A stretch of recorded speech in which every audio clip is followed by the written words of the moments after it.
Our season of selected entries from the 1991 Francis McManus short story competition. This evening's story is called The Man Who Met Charles Laughton by John Fleming. The reader is Frank O'Dwyer. A bulged cranium on a crooked frame crookedly wore a 70s suit. It was Euston Station, January 1987, and his plaintive voice politely inquired, "Have you got some money? I need to buy something to eat." His trousers were open at the waist and his eyes fairly crossed.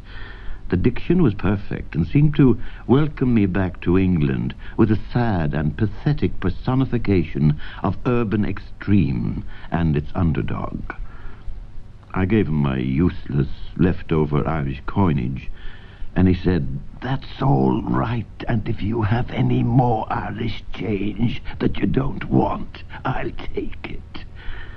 I'd no more change, and my own dole days left me little by way of cash for those who accost you every day. I watched him circle around the miserable square of a post-Christmas transport station.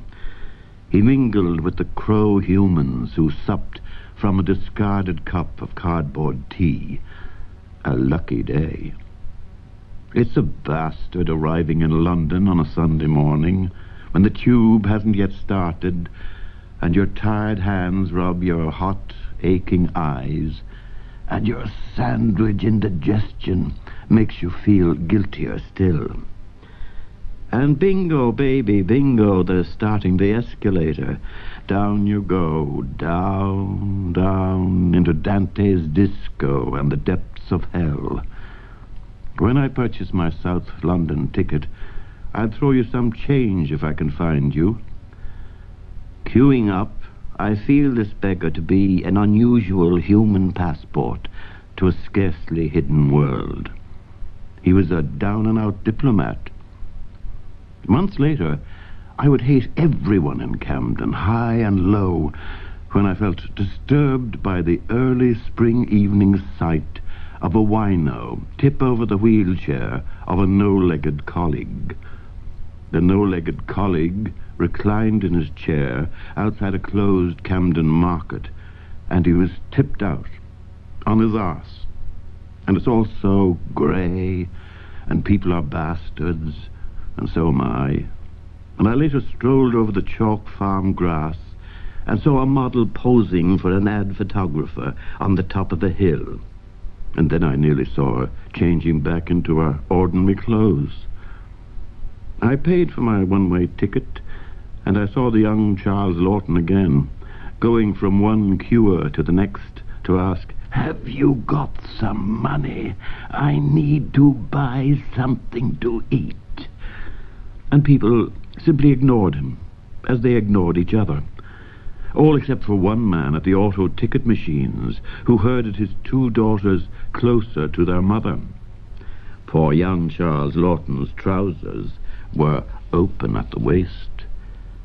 I gave him a sterling-pound coin and went on my way. He went his.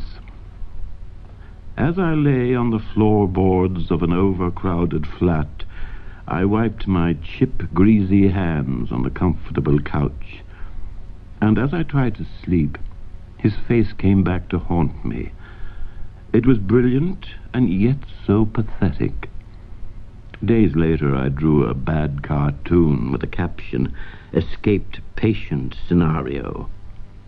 Who, where, how, and the other questions of existence cropped up. A raw nerve in my guilt department got heartburn from the beggar's brilliance. And they'll call you patronizing or pretentious when you don't possess a bone of either quality in your basic body or psyche.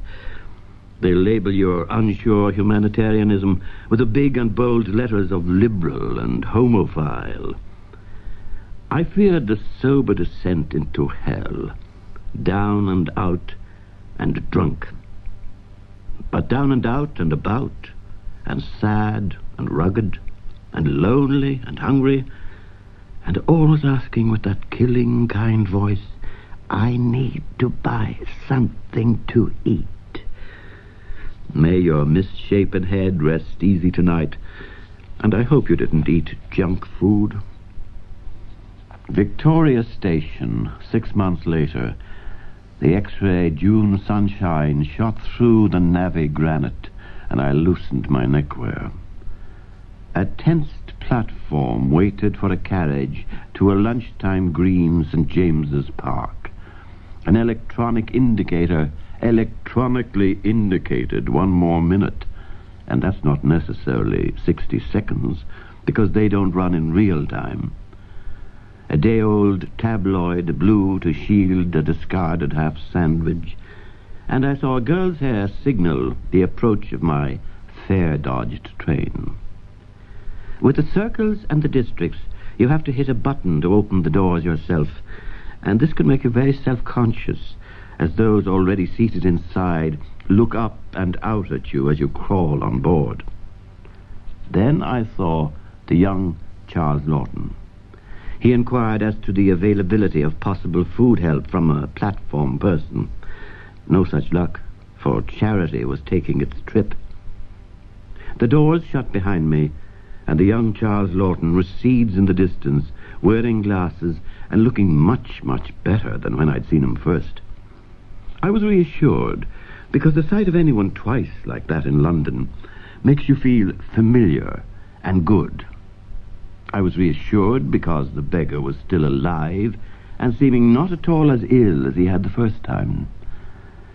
By St. James's Park I had a couple of pints of German lager, bought an early evening Standard, and thought of the people feeding ducks in the park. The crowds thronged until it was time to go back to work. And that's where they went. The Scala Cinema, King's Cross. I sat waiting for the first film of a triple bill of Andy Warhol movies. Music played over the sound system of the cult Treasure Trove. People filed in, availing of the cheapo-value matinee reductions. Film buffs festered inside dirty raincoats. God, it was cold and filthy wet outside. A warning bell rang to announce that the screening was about to commence. People returned from the foyer where they'd gone for a cigarette or coffee whilst waiting. One of the last in, before the lights dimmed, was the young Charles Laughton. No doubting him. He walked his crooked walk. He climbed the centre steps to the cinema back row. There he sat down and placed his handy bag on the floor. He took a sup from a McDonald's Coke container. He bit into a junk bun burger. I was astounded. 2 paths which kept crossing on platforms and in train stations. Every so often I see him asking his survival question. Have you got some money? I need to buy something to eat. But here, in Scala, at an Andy Warhol triple bill on a Tuesday afternoon in the raining, wet, miserable King's Cross, London, maybe the young Charles Laughton was just sheltering. I was. That short story from the 1991 Francis McManus short story competition was called The Man Who Met Charles Laughton by John Fleming. It was read by Frank O'Dwyer. The producer was Porrick O'Neill, who association with Guardian.